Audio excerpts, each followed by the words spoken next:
गोजामसिन आरो गिबिसिन धोरोम महरै बाथौ धोरोमा दिनै गौतमनि गेजेरजों जिखिनि हाबा मावबाय फैबाय थानाय समाव बाथौ गौतमा जुदि गुबुन गुबुन इनस्टिटिउसना गुबुन गुबुन धोरोमारि गौतमफोरा जेरैबायदि बिश्वबिद्यालय फसंदों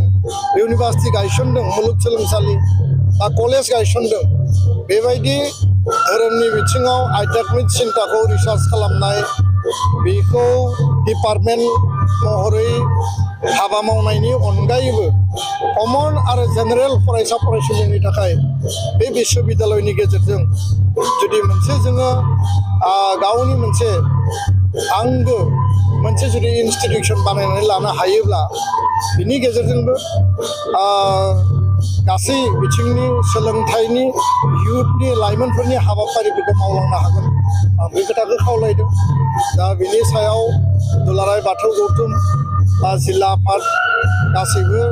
बिथांमोना सानगोन आरो बिथांमोना गोब्राबै नाजानानै मावगासिनोबो दङ आङो बेखौल' हास्थायबाय जे जोङो बयबो खौसेयै बर' माहारि दानायनि थाखाय हाबा मावलांनांगोन आरो बे हाबा मावलांनायनि गेजेराव धोरोमारि गौतम धोरोमारि आफादफ्राबो मैखोम बिफाव आरो मैखोम रल दङ आरो बिथांमोना समाज आरो हारिखौ सोद्रोमै साखोन सिखोनै आरो गोरोबलायनाय अनलायनायनि मोनसे बानि आरो आध्यात्मिक सिन्तानि जि बानि बिनि गेजेरजों मजबुत खालामना लाखिनांगोन उदालगुरि जिल्ला दुलाराय बाथौ गौतमनि जि गोथार जुथुम्मा सोमलिगुरि पानेरि बे गामिनि लांगोनायाव खुंफुंनाय जि सावरायमेलाव हांख्रायनाय बायदि आं बाहागो लाफैबाय आरो बे सावरायमेलाव माखासे गोनांथार बिथिंफोरखौ आङो बाथौ सिबियारि आरो बाथौ गौतमखौ गोसो गोरबोनिफ्राय आं खावलायदों जे बर' माहारिनि जिखिनि सोदोमस्रि बा सिभिलाइजेसन गोजाम हारि हिसाबै बे मुलुग सृष्टिनि उनाव जि समनिफ्राय बर'फ्रा सा सानजा भारताव बा नेपालाव बांलादेशआव आथिखालाव जिफोर दङ बै समाव दङना गैयामोन भारत हादोर बा राष्ट्र सृष्टिनि सिगांनि बाथ्रा बा 5000 बोसोरनि सिगां जे बाथ्राखौ एडवार्ड गेट साहाबा बुंदों सुनिधि कुमार चेटार्जी बिथाङा लिरनानै गालांदों बर'फ्रा बेयाव रायजो जादोंमोन बे गोजाम सोदोमस्रिनि गुदि आरो जि मोनसे बिथा बेखौ तथ्य भित्तिक आरो साइन्टिफिक मोनसे रिसार्चनि गेजेरजों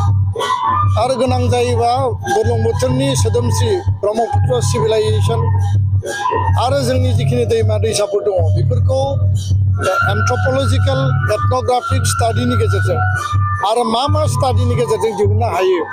बेखौ संदाननानै बर' हारिनि गोजामसिन जारिमिनखौ जोङो जुदि दिहुननो हायोब्ला बाथौ सिबियारि आरो गोजामसिन गुदि धोरोम हिसाबै बाथौ धोरोमनि जि मोनसे गुदि बा गिबि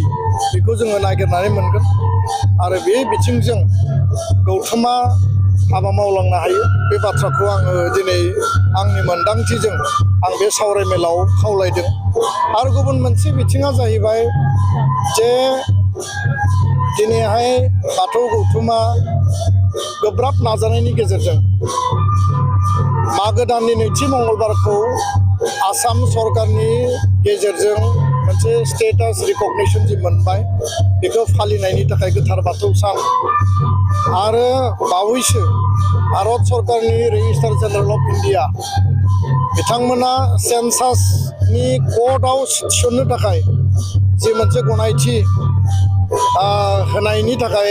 थांखि लादों आरो माखासे गोबां खामानि मावबावनांगौ दङ बर' हारिया गुबुन गुबुन धोरोमाव बाथौ धोरोम ब्रह्म धोरोम ख्रिस्ट धोरोम बा जोङो सतसंगी धोरोम आरो गोबां धोरोमाव दङ थेवबो हारि हिसाबै जों खौसे खिन्थु जोंनि